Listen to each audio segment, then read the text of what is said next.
What I am concerned about is how you could even open your mouth and say that you care about this population or these populations when you're willing to come here and advocate for a 51% reduction in the budget. So I'm sure you know that cutting rental assistance, eliminating fair housing protections, and defunding legal aid will not reduce homelessness and eviction in this country. I am sure you're aware that you are worsening the housing crisis with your budget proposal.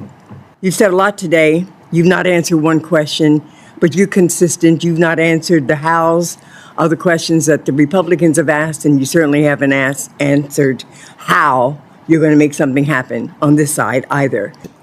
And I have Don't answered act like questions. you haven't been here, sir. Just 4 years ago, you were here. Rep. Bonnie Watson Coleman slams the proposed 51% cut to HUD's budget, calling it devastating and unjustifiable during a housing crisis. With millions of Americans facing homelessness and eviction, she challenges the HUD Secretary on why vital programs for housing assistance, public housing, and fair housing protections are being gutted while the wealthy get tax breaks. Thank you. Next up, we have Ms. Watson Coleman. You have 5 minutes, Ms. Coleman. Thank you. Welcome, Mr. Secretary. You've said a lot today. You've not answered one question, but you're consistent. You've not answered the hows of the questions that the Republicans have asked, and you certainly haven't answered how you're going to make something happen on this side either. What I am concerned about is how you could even open your mouth and say that you care about this population or these populations when you're willing to come here and advocate for a 51% reduction in the budget. And so I want to go over a little bit of this stuff with you because I don't think you're refocusing. I think you're devastating. And this is a ludicrous proposal. I'm sure you know that 74% of Americans are concerned about housing and 771,000, you mentioned it, are currently homeless.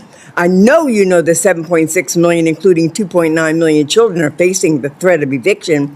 I know that you know that this budget does not usher us into any alleged golden age, but perhaps a gilded age. I am unsure how you and this administration arrived at the decision to cut HUD by 51%, specifically $45.6 billion during a period of rising homelessness and housing insecurity. And I want to remind you that 4 years ago, you were here. You and the administration are going to try to sell the American people a story that these cuts are justified, and you're giving, while you want to give your money back to very wealthy donors. It's my job to show the American people that these are unjustifiable cuts. And so here, let us go with this. A 40% cut to rental and homeless assistance programs totaling $27.25 billion. A $53 billion cut to Section 8 rental assistance. An $8.8 billion cut to public housing. A $1.2 billion cut to Sections 202 and 811 programs for the elderly and disabled. A $505 million cut to HOPWA. A $22 billion cut to HUD's Housing Construction Supply and Preservation Program. A $1.25 billion cut to the Home Program. You care about home ownership? I don't think so. A $75 billion cut to the Choice Neighborhoods Program. A $12 million cut to the SHOP Program. A $6 million cut to Rural Capacity Building Grants. A $10 million cut to the Price Program. A $296 million cut to the Lead Hazard Reduction and Healthy Home Programs Grant. A $3.3 billion cut to community development block grants, a $100 million cut to pro-housing, a $196 million cut to family self-sufficiency programs, a $58 million cut to housing counseling, a $101.4 million cut to fair housing. Now, Secretary, I'm sure you know that these cuts will successfully increase housing instability, and evictions. I'm sure you know that those facing evictions don't have a right to counsel. I am sure you also know that your budget is making massive cuts to legal aid for those facing evictions and homelessness. So I'm sure you know that cutting rental assistance, eliminating fair housing protections, and defunding legal aid will not reduce homelessness and eviction in this country. I am sure you're aware that you are worsening the housing crisis with your budget proposal. If you really believe that you would not slash your agency's budget by over 50%. And by the way, you talk about giving the authority back to the states. You want to give them authority, but you don't want to give them resources. She also demands answers on terminating DEI contracts, raising questions about the impact on minority, veteran, and disability communities. Is this budget reform or reckless abandonment of America's most vulnerable? You can't do anything with your rhetoric and your narrative. You got to show with your actions and with your resources. And last but not least, I want you to tell me what DEI contracts you have terminated. What does that mean? Did you terminate contracts to veterans? Did you terminate contracts to disability organizations? Did you terminate contracts to Black contractors?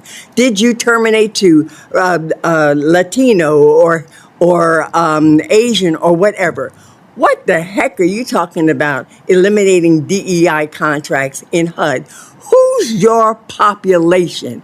Who should you be looking after? It is shameful, and you ought to be ashamed of being here. You don't have to answer any question because you haven't answered one yet. Ms. Vice Chairman, I would actually like to answer her. I yield back. I don't need you. Okay, thank you, Congress Lady. You know, and thank you for stating all the stats of our budget. We really appreciate that because it just reiterates my point that with record funding, HUD has still not carried out its most basic mission. And I have Don't answered act like questions. you haven't been here, sir. Just 4 years ago, you were here. Ms. Don't act Ms. like Watson you care Coleman, if about you let this him, Ms. population. Watson Coleman, if you'll let him answer the question, I your don't time need. has I expired. listen. I reclaimed my time back. I yielded my time. You wouldn't let him waste your time. You let him. Thank you, Madam Vice Chair.